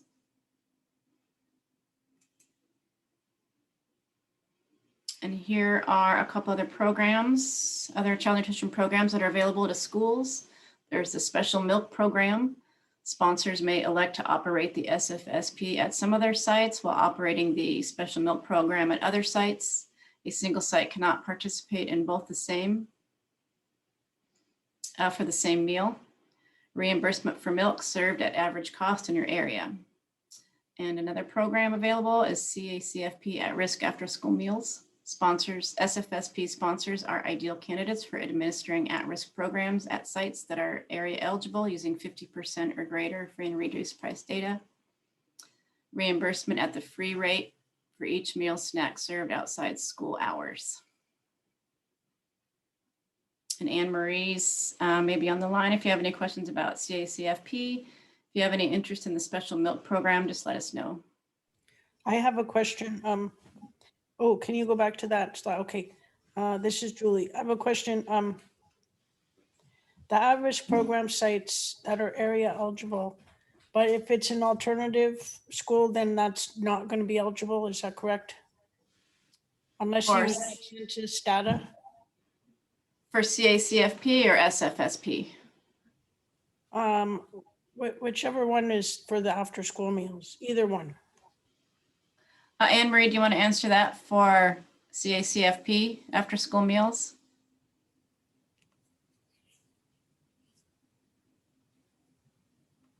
If she's there. If it's for after school meals, I'll have to get back to you. Is that Julie? Yeah, this is Julie Leary. So I'm just wondering, because it would follow under the same rules as alternative school and not fit into this if it's an alternative school. Oh, this is Adrienne Schwartz. I just want to say, oh shoot, I need to rename my thing here. It's got my daughter's name. But anyway, I just want to say that the program we're talking about doesn't qualify under CACFP. Okay. So the question would be specific to SFSP. So I guess the question we're trying to ask is, if we were to operate at our alternative high school, can we operate under their, their eligibility of over 50%? They're a CEP school. I believe that charter schools and alternative schools are usually not eligible for area eligible because they have kids bussed in from all over the community to attend. So it's not a true representation of a needy area. So you could use the area eligibility waiver for that school for this year. Oh, okay. So then the 50% greater, you can use that. Okay. Thank you. Sure. I hope that helps. I think I understood your question. Thanks, Adrienne. And here are some additional SFSP resources. Those USDA handbooks are super handy. You can find them at the fnsusda.gov SFSP handbooks link there. There's the administrative guide, which I've talked about through the training. There's also a monitor's guide, a nutrition guide, and a site supervisor's guide. Those are all super handy. We do have copies of these at the department, hard copies, and if you want any, we can mail them to you. The website also has a PDF version if you prefer that. There's the Alaska Summer Food Service Program. That's our website. There's the No Kid Hungry, Share Our Strength website. They have lots of information. Food Research and Action Center, FRAC. We refer to them a lot as well. And there's also the Institute of Child Nutrition, or the ICN, and they have lots of great nuggets out there and lots of training opportunities. They also have some great training for the food buying guide. If you find that you need help with that, they're a great resource. And again, if any of you want a copy of this PowerPoint presentation, just let us know and we can send that to you if you want it before we actually post it with the closed captions. And then that's the end of our presentation. If you have any questions, you can let Jennifer or I know at any time. And it was really great to see you all. Does anybody have any questions they'd like to pop out now at the end of the training? Anything that came up, or observations or nuggets of information they want to share?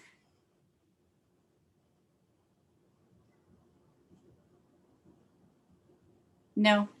Okay. Oh, and we'll also send you the training evaluation. We'd appreciate if you fill that out. Let us know if there's anything else you'd like to see, if the timing didn't work for you. I realize that this is a digital format and it's not the most engaging. I would love it to be more interactive somehow. I just haven't quite figured out how to do that yet with the time allowed. So if you could fill out those training evals, that would help me tremendously, and I'd appreciate it. Thanks. And I did send the materials request form out to everyone. So if you need any of those materials, I can send them out to you all except for the banner, which we're in the process of ordering. Yep, there's a materials request form. We can fill that out. If you need us to send that to you again, just let us know. We have the banners. They're big vinyl banners. They're huge. They're really big, but they can be hung up at your site. We haven't ordered those. We're trying to get an idea of how many we need before we put in a real order, but they shouldn't take too long, and we can send those out to you. And I think that there were a few people in the chat that wanted the PowerPoint. Are you marking those down, Jen? Yeah, I'll get that out to them. Okay, great. So we'll take a copy of that.